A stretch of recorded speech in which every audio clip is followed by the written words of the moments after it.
Buen día, que el Señor le bendiga. Vamos a continuar con la lectura de la Biblia, en este día con los capítulos 21, 22 y 23 del primer libro de Samuel. Como vimos en el video anterior y en los capítulos anteriores, Saúl quiere matar a David. Así que aquí en el versículo 21 vemos que David se encuentra huyendo de Saúl y que se va a una ciudad llamada Nob.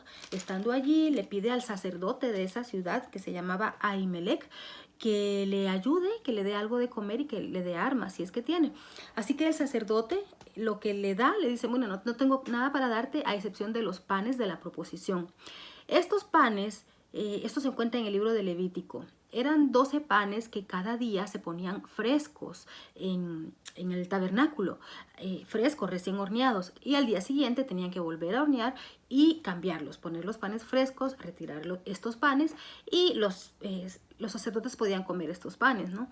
Entonces, el requisito que le dice el sacerdote a David es que él le puede dar esos panes a él y al grupo de hombres que lo acompañan, pero si ellos se encuentran puros, es decir, si no han tenido contacto con nada impuro o si no han tenido relaciones sexuales. Entonces, pues David le dice, no, ya tenemos un par de días que salimos en el viaje y entonces no, más que lo que contamina en el camino, pero ellos se encuentran puros, ¿no?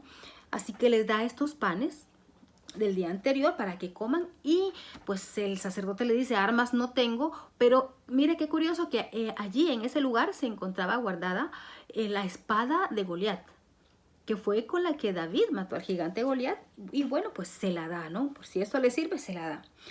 Algo también aquí que vale la pena notar es que si usted no lo sabía, David se hizo pasar por loco. Es una de las curiosidades de la Biblia. Usted va a encontrar esto, hay veces en que hay videos o hay juegos, hay cartas incluso que dicen, ¿quién fue el hombre en la Biblia que se hizo pasar por loco? ¿Y sabe quién fue? Nada más y nada menos que el rey David. Y aquí está la historia. Mire, después de que David sale de Nob y de que toma la espada que tenía el sacerdote, la espada con la que había matado a Goliat, la espada de Goliat, dice en el versículo 10, y levantándose David aquel día, huyó de la presencia de Saúl y se fue a Aquís, rey de Gat. Y los siervos de Aquís le dijeron, ¿no es este David el rey de la tierra? Mire también la fama que ya David estaba cobrando. ¿No es este David el rey de la tierra? ¿No es este de quien cantaban en las danzas diciendo, hirió Saúl a sus miles y David a sus 10,000? Es decir, que la fama de David ya había traspasado fronteras. Y David puso en su corazón estas palabras y tuvo gran temor de Aquís, rey de Gat. Y cambió, Gat era una ciudad filistea, y cambió su manera de comportarse delante de ellos y se fingió loco entre ellos. Y escribía, mire, escuche lo que hacía, escribía en las portadas de las puertas y dejaba correr la saliva por su barba. Y dijo Aquís a sus siervos, perdón, he aquí, veis que este hombre es demente. ¿Por qué lo habéis traído a mí? ¿Acaso me faltan locos para que hayáis traído a este que hiciese de loco delante de mí? Había de entrar en mi casa. Yéndose luego David de allí, huyó a la cueva de Adulam. Mire que es interesante, ¿no? La astucia de David es notoria realmente, no interesante, es notoria.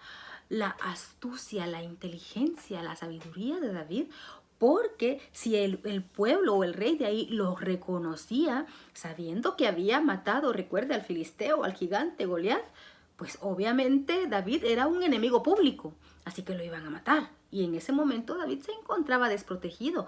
Él era el que tenía espada y los poquitos hombres que andaban con él seguro andaban desprovistos de armas.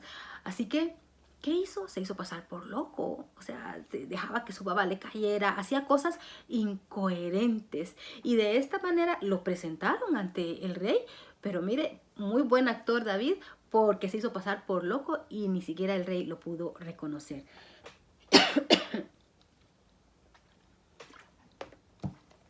En el capítulo 22 continúa la historia diciendo que David huyó a la cueva de Adulam. Este para mí es un pasaje muy significativo porque cuando uno estudia a profundidad este pasaje, dice que aquí en esta cueva se juntaron todos los que estaban endeudados, afligidos y amargados. Mire qué cualidad de las personas que se juntaron con David. Dice el versículo 1 del capítulo 22. Yéndose luego David de allí, huyó a la cueva de Adulam. Y cuando sus hermanos y toda la casa de su padre lo supieron, vinieron allí a él y se juntaron con él todos los afligidos, y todos los que estaban endeudados, y todos los que se hallaban en amargura de espíritu. Y fue hecho jefe de ellos, y tuvo consigo como 400 hombres. Imagínense que David, en el estado en que se encontraba como un fugitivo, era el jefe mire qué grupo de gente, mire qué ejército, el jefe de los endeudados, amargados y afligidos. O sea, qué clase de personas, ¿verdad? Pero también, ¿cómo era el liderazgo de David? Que este tipo de personas sabían que en David podrían encontrar seguridad y un futuro mejor. Sabían que él tenía algo especial para hacer cambiar su situación, de estar en aflicción a ser personas seguras, de estar en endeudamiento a ser personas prósperas, de estar en amargura de espíritu a estar regocijados. Y esto se comprueba unos capítulos más adelante, creo que está en 2 de Samuel, en donde el título que aparece en la historia es Los valientes de David. Este ejército de aproximadamente 400 personas que se encontraban mal, con el liderazgo de David, se convirtieron en hombres valientes. Esta en realidad es una historia transformadora. Algún día traeré un estudio sobre la cueva de Adulam, porque, ¿sabe? La cueva de Adulam representa la iglesia. La iglesia es donde todos llegamos así, o la mayoría, ¿verdad? La mayoría llegamos tristes, desanimados, enfermos, endeudados, amargados, adoloridos, con problemas, con preocupaciones. Pero con la ayuda de Dios nos transformamos en valientes. Y ya no en los valientes de David, en los valientes de Dios. Porque a través de la palabra somos transformados. Nuestras mentes son renovadas. Entonces, hay un mensaje muy, muy precioso detrás de esta enseñanza. Espero que con estas pocas palabras usted haya podido captar el valor simbólico de esta cueva de Adulam. Después de que estos 400 hombres entraron así, afligidos, endeudados, amargados de espíritu, se convirtieron en un ejército valeroso. No importa la situación en la que hoy nos encontremos, con un buen liderazgo, guiado con la palabra de Dios, podemos transformar nuestras vidas y convertirnos en los valientes de Dios. Cuando Saúl se entera de que David había estado en la ciudad de Nob con el sacerdote Ahimelech, va hasta este lugar y lo mata a él y a todos los sacerdotes y a todos los descendientes de los sacerdotes. O sea, vemos ahí la maldad, la crueldad de Saúl, ¿verdad? Saúl ya definitivamente estaba alejado de los caminos de Dios. Ya de por sí antes lo estaba. Y con esto aún más, sacrificar, matar a un sacerdote del Dios Altísimo, ¿verdad? Bueno, así continúa el capítulo 22, en donde Saúl mata a los sacerdotes de Nob. Y vemos en el capítulo 23, aquí ya David se encuentra en el desierto. Aquí menciona, quiero leer un par de versículos, porque empieza el capítulo 3 contando que David, antes de llegar al desierto, quiere llegar a una ciudad que se llama Keila. En el versículo 1 dice: dieron aviso a David diciendo: he aquí que los filisteos combaten a Keila y roban las eras. Y David consultó a Jehová diciendo: ¿iré a atacar a estos filisteos? Y Jehová respondió a David: ve, ataca a los filisteos y libra a Keila. Durante este proceso que David llega con su ejército, recuerde que estamos hablando de esos 400 hombres que se juntaron con David, ese ejército de personas miedosas, ¿verdad? Pero ese era el ejército de David. Entonces, David consulta a Dios. Lo que no hacía Saúl, David lo hace. Y vemos que Dios le responde. Cuando David le consulta a Dios que si puede ir a ayudar a la ciudad, a librarla de los filisteos, Dios le contesta que vaya. Ya estando David en el lugar, le es dado aviso a Saúl de que David se encuentra en esa ciudad. Entonces Saúl se está preparando para ir a atacarlo. Entonces David es prevenido de esto, pero nuevamente David le consulta a Dios qué es lo que debe hacer. Y vemos entonces en el versículo 11, dice: Bueno, en el versículo 10. Y dijo David, Jehová Dios de Israel, tu siervo, haciéndose referencia a él mismo, ¿verdad? Tu siervo tiene entendido que Saúl trata de venir contra Keila a destruir la ciudad por causa mía. ¿Me entregarán los vecinos de Keila en sus manos? ¿Descenderá Saúl como ha oído tu siervo? Jehová, Dios de Israel, te ruego que lo declares a tu siervo. Y Jehová dijo, sí, descenderá. Vemos nuevamente que David le consulta a Dios y que Dios le responde. Por tercera vez, o por otra vez, aquí nuevamente David habla. Dice, dijo luego David, ¿me entregarán los vecinos de Keila a mí y a mis hombres en manos de Saúl?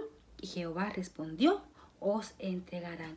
Entonces David huye de esa ciudad antes de que Saúl logre siquiera llegar a donde estaba, porque la mano de Dios lo libró.